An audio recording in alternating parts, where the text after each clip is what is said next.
All right. Well, glad to see you again for another week, another day of life from the Lord, and things are good. I hope you had a good weekend. I hope you had a good Lord's Day. I know I sure did.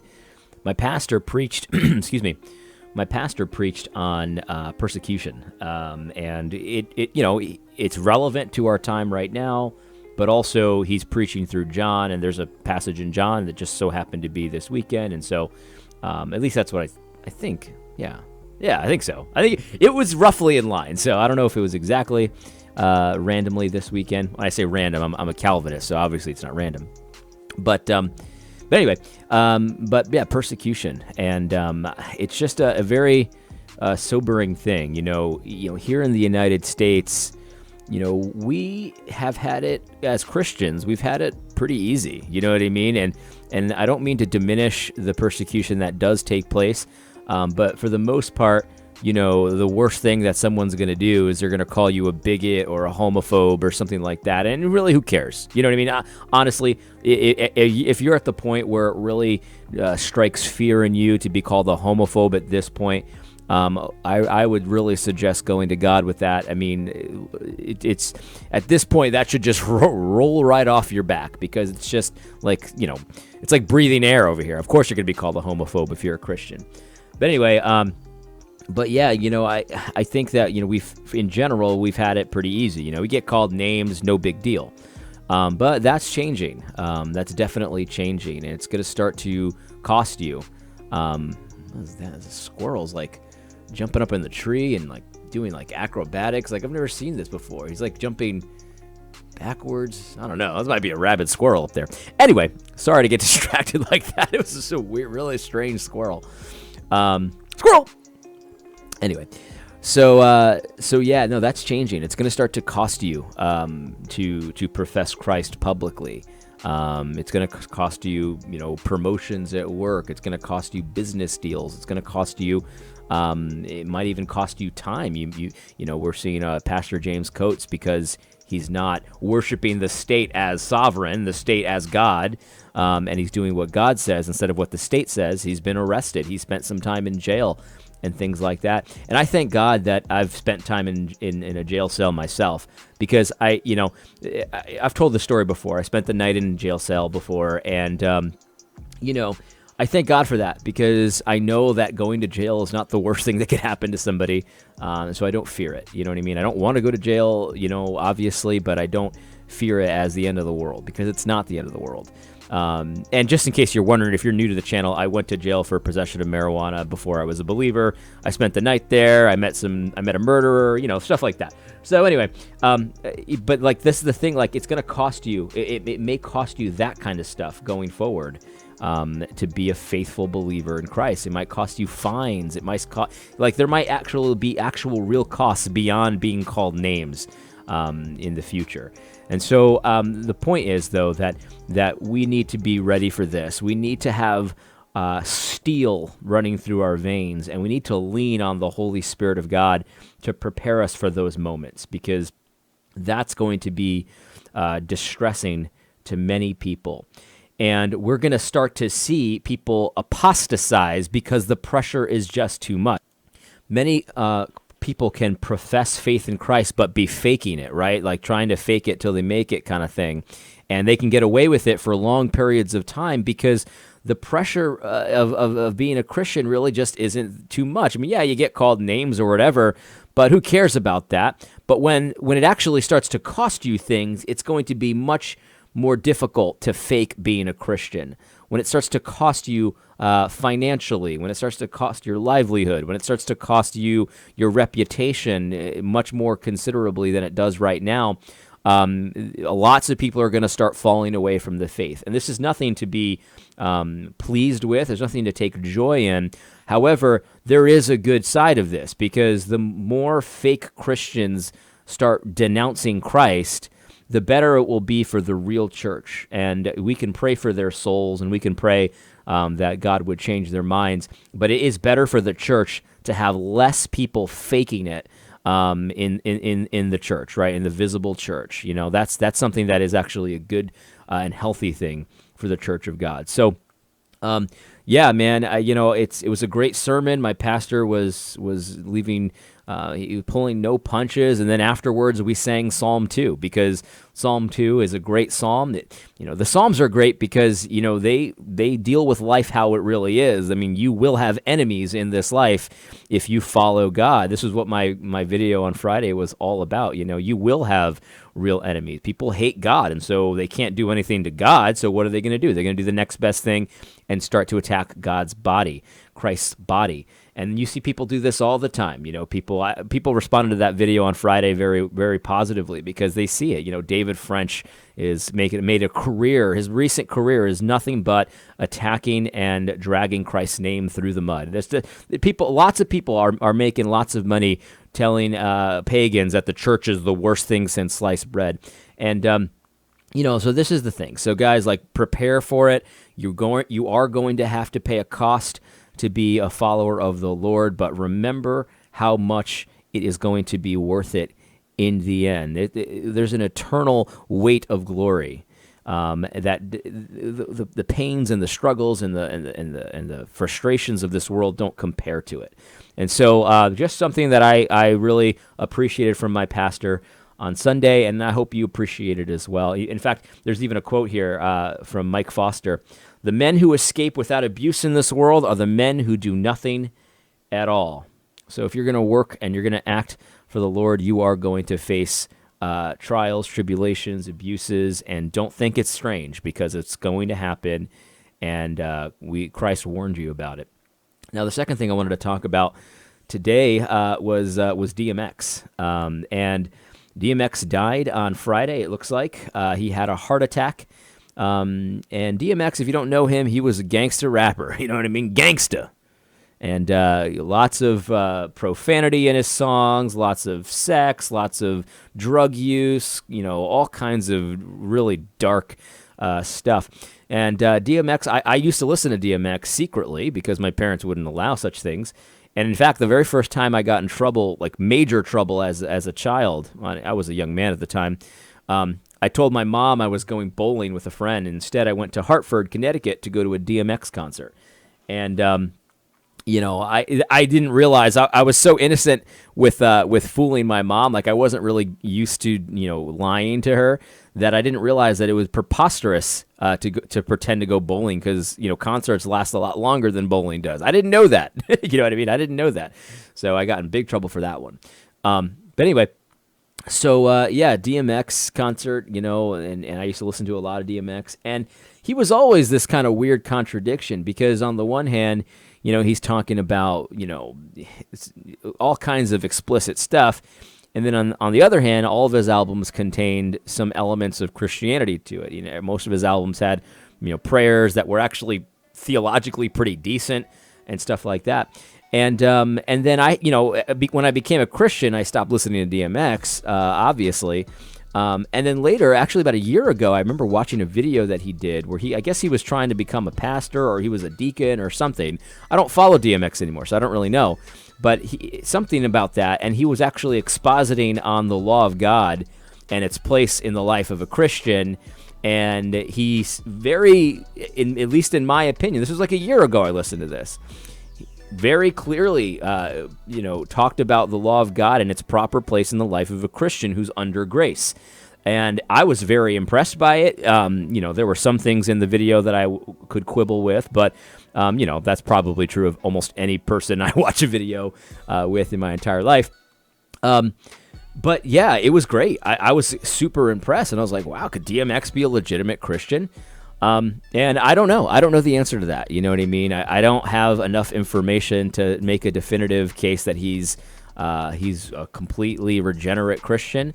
Because the thing is, the contradictions in his life, they lasted until the end of his life. Like he was still, engaged in all kinds of, evil activities up until the point when he died. And that's not good. You know what I mean? If you're practicing sin, even as you die publicly and openly and this kind of stuff, that's not a good sign for the state of your soul. But on the other hand, we understand that people can war against sin for their whole lives. In fact, most of us will be fighting against the flesh our entire lives. So I'm not going to make a pronouncement. I'm not going to do the thing where it's like when somebody dies, then all of their problems kind of just go away and just pretend like they don't exist. No, there is definite contradictions in this man's life. There's no question about it. In fact, much of his work, his art, would talk about these contradictions, and so he was very keenly aware that these were problems. So yeah, that I listen. Do I hope that DMX was saved and is in the presence of his Lord? Absolutely, I do. But I don't know. And but I'll tell you what, this young guy, very young guy, was very, very sad to hear about this. And also, I guess it came out that this guy just recently got the COVID vaccine. Like, what is this about? You hear all kinds of anecdotes about this, where people that are relatively healthy, maybe not completely healthy, but relatively healthy, they get the COVID vaccine, and then a couple weeks later, they're gone. And it's just like, well, what do you do with that information, right? I'm not getting the COVID vaccine either way because it's totally unnecessary. I'm not going to stick my arm with experimental, chemicals just because the government says I should. But, listen, like, I would suggest getting all the facts before you do it, because we've been hearing anecdotes like this. And of course, everybody sees the contradiction. Well, when COVID was happening, every death under the sun was attributed to COVID. You know what I mean? Every death was a COVID death. And you get hit by a motorcycle, COVID death. You know what I mean? Like that kind of thing. But now when people are dying after the vaccine, it's like, well, hold on a second. We need to get double stamped, triple stamped approval before we say this has anything to do with the vaccine. And even if it does, we'll probably hide it anyway. Like, everyone can see that contradiction. They're lying to you. The government lies to you. Everybody involved in the government's COVID response has lied from day one. It's just that simple.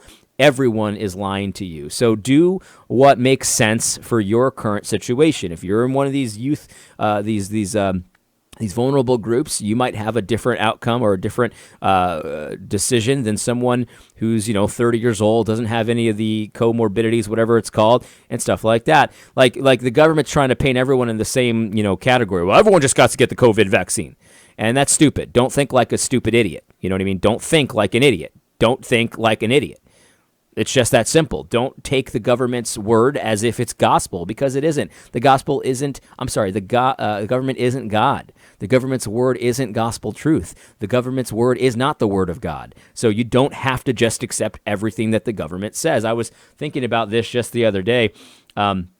People are all up in arms about the executive order for firearms and stuff like that, and they're very worried that they're going to confiscate. I always say that. I know it's confiscate, but for some reason my brain just makes it confiscate. I don't get it. I know everyone always calls me on it every video, and I know, it's not a matter of not knowing. It's a matter of my mouth doesn't work when I say that word. Anyway, everyone's worried about the government confiscating guns. And I think it was Owen Benjamin was saying how, just don't give them to them, and they're not going to do anything. And that's very true. This is how the government operates. They just assume that you're going to listen. I mean, Americans are very compliant with the government. I know that the reputation for Americans is that they're not compliant with the government. I don't think that's true. I think most Americans are extremely compliant. And so what will end up happening is, if they want to confiscate guns, they're just going to say, guns are now illegal, so turn in your guns. And then most people will voluntarily turn in their guns, and that'll be the end of it. They're not going to go house to house and search and whatever. They don't have the manpower for it. They don't have the wherewithal to do it. That'll be the end of it. That's how they'll confiscate guns. And they've done this before, actually. This is from the 30s. There was an executive order that said that owning gold coins or bullion was illegal. It was that they're going to confiscate your gold bullion, right?